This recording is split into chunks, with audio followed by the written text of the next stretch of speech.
আরো একটা লজ্জার পরাজয় সাক্ষী হলো সিলেট ক্রিকেট স্টেডিয়াম, যেখানে বাংলাদেশকে 3 উইকেটে হারিয়ে ঐতিহাসিক এক জয় ছিনিয়ে নিয়েছে জিম্বাবুয়ে।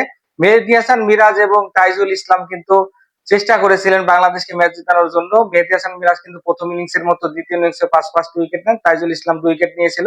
কিন্তু ব্যাটসম্যানদের চরম ব্যর্থতায় কিন্তু তাদের এই সাফল্য কিন্তু ব্যর্থতায় পর্যবসিত হলো। বাংলাদেশ কিন্তু তৃতীয় দিন শেষে ভালো অবস্থানে ছিল, সেখান থেকে কিন্তু ব্যাটসম্যানরা আবারও প্রমাণ করলেন যে টেস্ট ক্রিকেটটা আসলে তাদের জন্য নয়।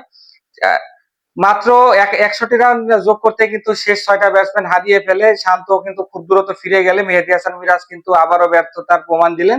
শেষ দিকে জাকের আলী চেষ্টা করেছিলেন, কিন্তু আসলে তার চেষ্টাও সফল হয়নি। জিম্বাবুয়ে কিন্তু এই ম্যাচটা বাংলাদেশের থেকে বোলিং, ব্যাটিং এবং ফিল্ডিং সব ডিপার্টমেন্টে এগিয়ে থেকেই উইন করলো। এই জন্য জিম্বাবুয়ে দলকে কিন্তু কংগ্রাচুলেশন জানাতে হচ্ছে।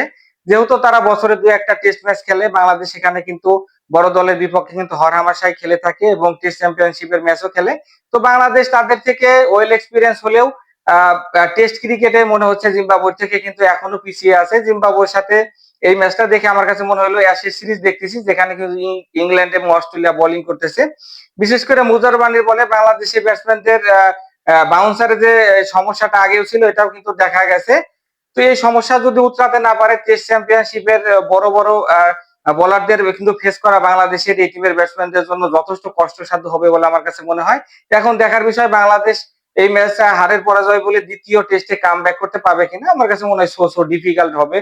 মোরালি কিন্তু বাংলাদেশ একদম ডাউনের দিকে রয়েছে।